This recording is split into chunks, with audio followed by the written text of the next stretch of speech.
kahit na senador ka, kahit na sinasabi mong matanda ka na, ilang taong ka na sa Senado, try me. Magpahiring ka ng blue ribbon ulit. Magpahiring ka. I don't care kung dati kang Senate President, dati kang Speaker of the House, I don't give up. Sa Article 6, Section 16, Subsection 1 ng 1987 Constitution, the Senate shall elect its President by a majority vote of all its members.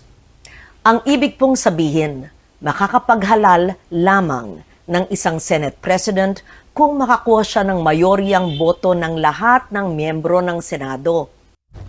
This is not news but opinions and questions only. Please consume moderately. If triggered, do not proceed. If symptom persist, consult clearing. Itong Erwin Tulfo na ito pinagpipilitan na ang majority ng Senado ay 12.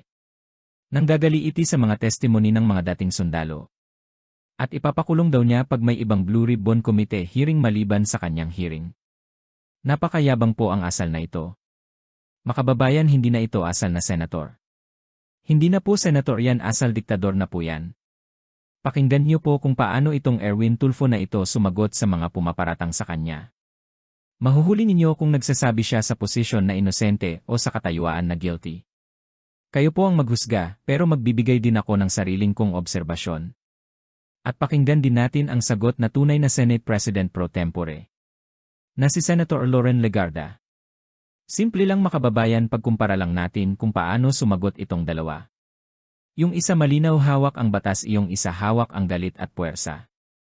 Correction po, wala na pong Gatchalian block, Cayetano block. It's just a majority block headed po by Acting Senate President Win Gatchalian. Yes, Minority block po yung kabila. Yes, yan po ang nabanggit din na kinikinala ng Malacanang at ng House of Representatives, sir. Pero ito nga ho, ano ho ang masasabi ninyo? Kasi sa hearing na ginawa ho kahapon o pagpupulong na ginawa dyan sa Senado sa pangunguna po ni Senator Cayetano. Hindi po may tatawag o may tuturing na hearing po yung Ms. Connie kasi nga yun po ay parang media forum or press conference nila dahil hindi po siya official, hindi po siya recorded, wala pong recorder doon, wala pong stenographer, wala pong prib, yung members po ng Senate media para maging official po yun. Sila-sila lang po yun. Pagkatapos, wala po talaga. It's unofficial dahil diniklara po ni Acting Senate President Gatchalian na all employees po kahapon work from home dahil nga doon sa napipintong gulo na ini-expect kahapon ng umaga. At pagkatapos ako din po, dineklara ko bilang Blue Ribbon Committee Chair na Monday po ang totoong hearing po ng totoong Blue Ribbon Committee. Okay. A few moments later. Walang sinumang senador ang maaaring lehitimong tumayo bilang Pangulo ng Senado batay lamang sa 12 boto. Ito ay pinagtibay sa ilalim ng 1987 Constitution.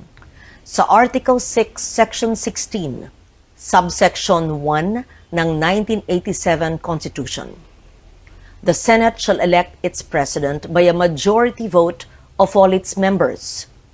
Ang ibig pong sabihin, makakapaghalal lamang ng isang Senate President kung makakuha siya ng mayoryang boto ng lahat ng miyembro ng Senado. Ayon po sa konstitusyon, 24 ang kabuuang bilang ng mga halal na senador. Kaya naman, 13 po ang kinakailangan para magkaroon ng mayorya. Nakalagay din sa alituntunin ng Senado, sa Rule 2, Section 2, na the officers of the Senate shall be elected by the majority vote of all its members. Ang mga opisyal po ng Senado ay ang Senate President, Senate President pro tempore, Senate Secretary, at Sergeant at Arms. Hango at nakabase po sa ating konstitusyon ang mga alituntunin ng Senado, kung kaya't tulad sa Senate President, boto rin ng mayorya ng lahat ng miyembro ng Senado ang kinakailangan upang magtalaga ng Senate President pro tempore, Senate Secretary, at Sergeant at Arms. Malinaw, 13 boto ang kailangan. Ano ho ang inyong take naman dahil sa kabila ho nga ng pagkilala ng Malacanang at ng House of Representatives po sa bagong mayorya, hindi pa rin ho kinikilala ni Senator Cayetano at ng kanya pong mga kasama yung inyo pong Senate Blue Ribbon Committee na pinapamunuan. Well, okay lang ho yun. Kung tutusin po, meron po kaming quorum. So, ang importante po ay kinikilala po kami ng ehekutibo, ng lehislatura, yung aming pong counterpart, ang lower house, ang judikatura, ang judiciary. So, entonces po, under sa executive naman po, yung mga law enforcement agencies, yun po ang importante. So kahit ano pa pong yaw-yaw nila, wala po silang pinaghuhugutan na authority. Erwin Tulfo bend the law ka talaga kahit kailan. Ang pinaghuhugutan ni Senate President Alan Peter Cayetano ay ang 1987 Constitution at ang Senate Rules. Isama mo na rin ang 1973 Constitution. Malinaw, 13 boto ang kailangan. Sabi din po sa Rule 15, Section 44 ng alituntunin ng Senado na except during the election of officers, a majority of the senators shall constitute a quorum. Simple lang po ang kahulugan nito.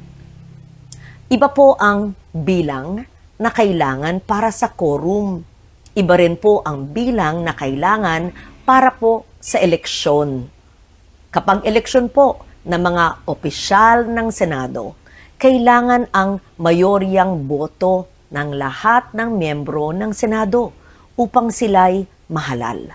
Kaya naman, sa kabila ng aking paggalang sa aking mga kasamahan, labag sa konstitusyon at alituntunin ng Senado ang nangyaring pagtatalaga ng Senate President pro tempore, Senate Secretary at Sergeant at Arms dahil 12 senador lamang ang nasa plenaryo na bumoto.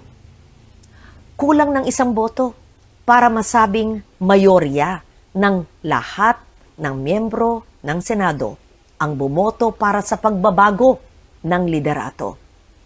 Samantala po, sa chairmanship naman ng mga komite ng Senado, malinaw din ang saligang batas sa ilalim ng Article 6, Section 16, Subsection 2, kung saan sinabi na, a majority of each house shall constitute a quorum to do business. Hindi na po ako papayag na maghihiring-hiringan kayo dyan at I will have you arrested. I promise. Kahit na senador ka, kahit na sinasabi mong matanda ka na, ilang taong ka na sa Senado, try me.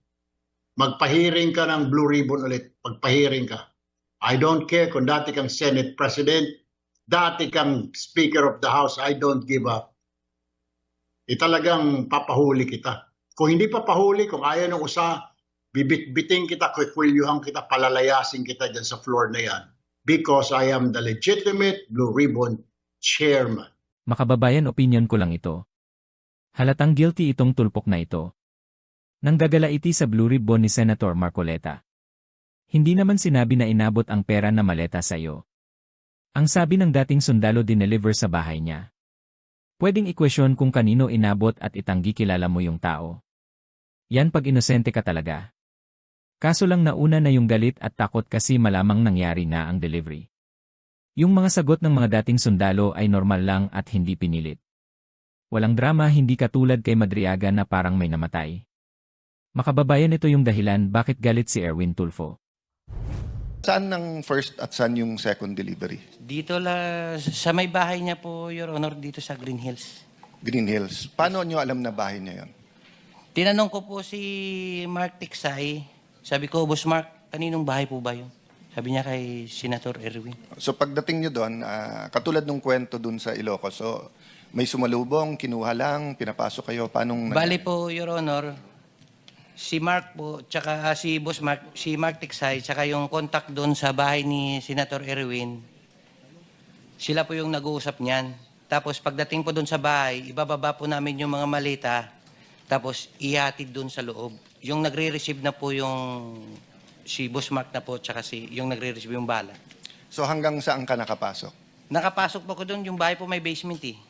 Hanggang sa ano lang. Yung basement, Pababa. kasama kotse or bababa? Hindi po, Your Honor. Yung malita po, Yung maleta. Tinulak So yung sa kotse, sa parking lang kayo? sa labas lang po ng bahay. Tapos nadala yung maleta hanggang sa basement? Papasok lang po kasi may sumalubong na po doon eh. Yung, Okay. yung ano So po kung yun. halimbawa, dadala namin kayo dun sa mga lugar na sinasabi nyo, matuturo nyo na ito yung bahay, tapos Yes, masasabi Your nyo Honor. dito yung Yes, basement. sir.